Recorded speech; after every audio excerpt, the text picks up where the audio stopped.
Next question पे आते हैं, how can we trace evolutionary relationships.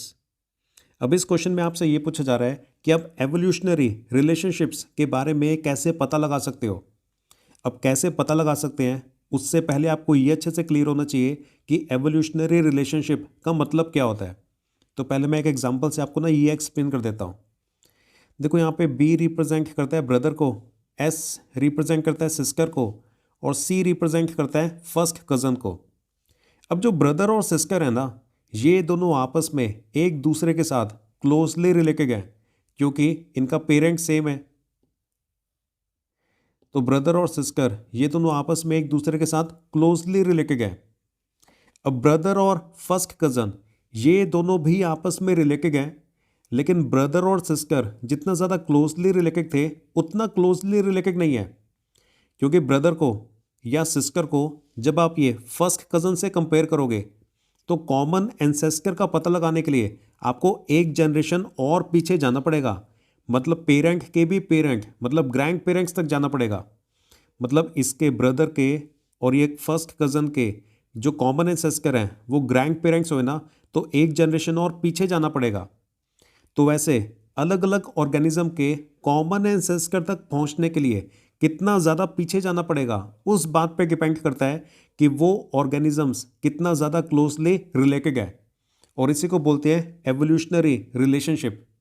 भी कॉमन एंसेस्टर तक पहुंचने के लिए आपको कितना ज़्यादा दूर जाना पड़ेगा, उसी से पता चलता है कि आप कितना ज़्यादा क्लोजली, कि दोनों ऑर्गेनिजम्स कितना ज़्यादा क्लोजली रिलेटेड है। एक और एग्जांपल देता हूँ, उससे आपको और अच्छे से क्लियर हो जाएगा। देखो, एक तो ये वाई का मतलब यू, ये आप हो गए। एफ का मतलब ये आपका फ्रेंड हो गया।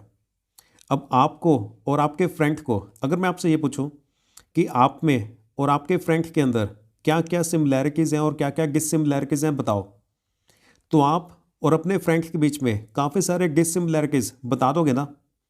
लेकिन अगर कंपैरिजन के अंदर ना साथ में एक मोंकी को भी ले आए, एम यहाँ पे मोंकी को रिप्रेजेंट करता है, वाई यू मतलब आप, एफ का मतलब आपका बेस्ट फ्रेंड और एम का मतलब मोंकी।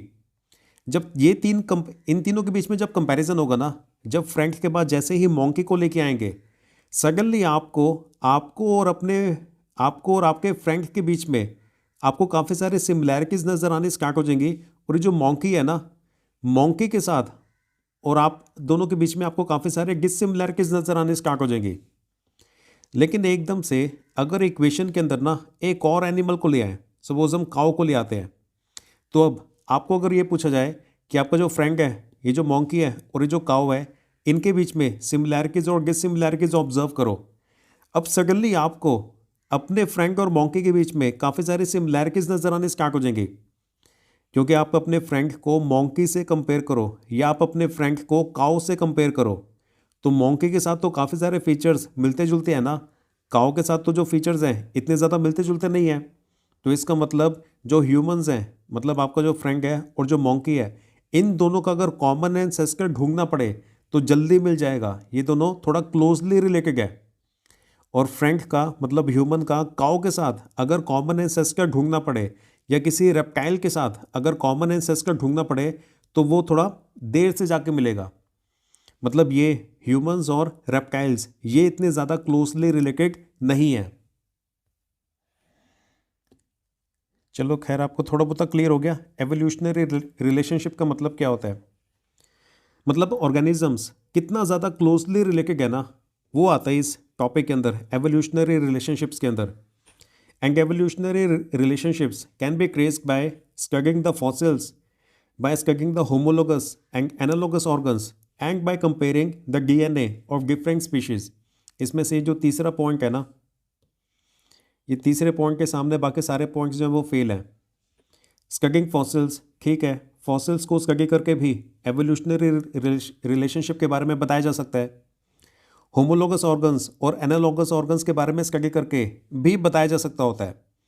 लेकिन जब डीएनए की बारी आती है ना, दो ऑर्गेनिजम्स के डीएनए को कंपेयर करके इतनी ज़्यादा इन्फॉर्मेशन बताई जा सकती है कि उसके सामने फॉसिल्स को स्टडी करके जो इन्फॉर्मेशन निकलेगी वो निग्लिजिबल होगी, और होमोलोगस और एनालॉगस ऑर्गन्स को स्टडी करके भी जो इन्फॉर्मेशन निकलेगी वो भी निग्लिजिबल होगी।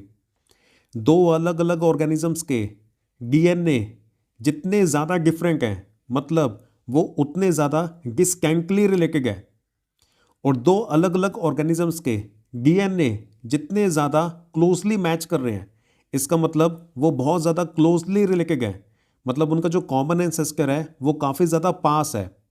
क्लियर हुआ?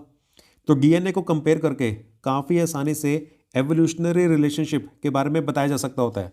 वैसे आपको अपने एग्जाम के लिए तो ये तीनों के तीनों पॉइंट्स याद रखने पड़ेंगे। फॉसिल्स को स्टडी करके भी बताया जा सकता है, होमोलोगस ऑर्गन्स और एनालोगस ऑर्गन्स की स्टडीज के से भी बता सकते हैं, और डीएनए को कंपेयर करके भी बता सकते हैं कि ऑर्गेनिजम्स कितने ज़्यादा क्लोजली रिलेटेड है।